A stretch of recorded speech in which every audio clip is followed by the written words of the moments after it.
Pakistan aims for digital currency. In line with global trends, Pakistan has embarked on studies to pave the way for introducing its own digital currency like the famous Bitcoin cryptocurrency in a bid to expand banking facilities to the financially excluded, make easier the fight against money laundering and terror financing.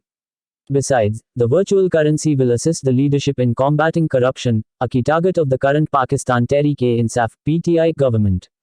The PTI came to power in August 2018 on the slogan of eradicating corruption from the country. We are studying it. Introduction of a digital currency by the central bank very carefully, State Bank of Pakistan (SBP), Governor Reza Bakir said in a recent interview to the international media outlet CNN. The benefit of that is twofold, not only that will give another boost to our efforts for financial inclusion, but also because it's a central bank issued digital currency, it will allow us to make further progress in our fight against money laundering and terrorism financing, he said. We hope to be able to make some announcement on that digital currency in the coming months. For now, we have allowed a framework for digital banks to begin operating in Pakistan. The electronic currency will not replace the physical currency notes and coins overnight. The hard cash will continue to dominate for years and decades, and the two currencies may coexist side by side in the system. However, the Ministry of Finance may at least adopt the digital currency and increase its use over time to wipe out corruption, it has been learned. The largest benefit of digital currency is that each and every financial transaction is documented and the authorities may track who pays money to whom and for what purpose. Government officers can also utilize the digital currency for making payments among different ministries, by the federal government to provincial administrations and by the provincial governments to local and district administrations and other government departments. Similarly, the adoption of virtual currency, which is saved in computers and on mobile phone wallets unlike the physical currency and coins, will help the government in its drive against money laundering and terror financing in compliance with the action plan of the Financial Action Task Force, FATF, the Paris-based global financial transactions watchdog. Pakistan has increased compliance with 27 points of the FATF action plan over the past 2 years. Islamabad is expected to be placed in the FATF whitelist in the next few months.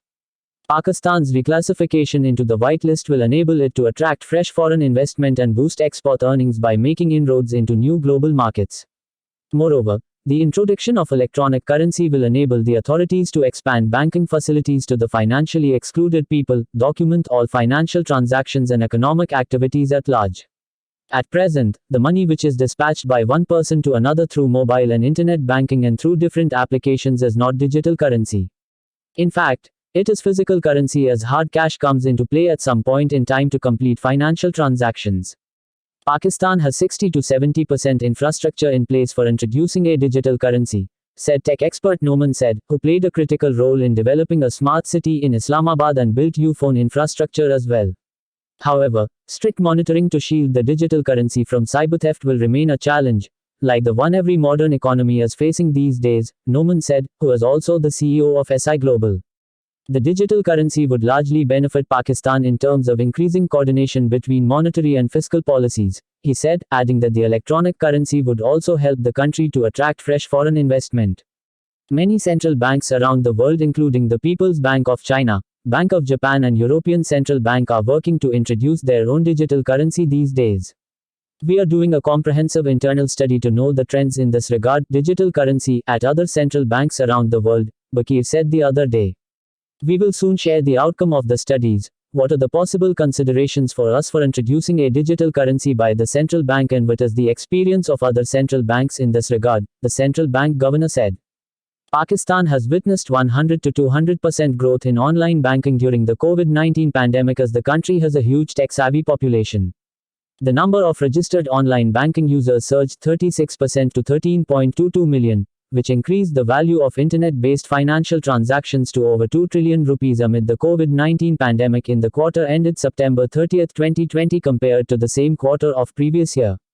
The increase in transactions through internet and mobile banking channels has been quite promising, as these channels have provided an easy and round-the-clock alternative to customers during the COVID-19 pandemic to fulfill their daily financial and banking needs, the central bank said in its payment system review for the first quarter, July to September, of current fiscal year released in December 2020. Pakistan has a total of 180 million mobile phone connections in a population of 208 million, while over half of them, 95 million, use the advanced 3G, 4G internet, according to the Pakistan Telecommunication Authority, PTA.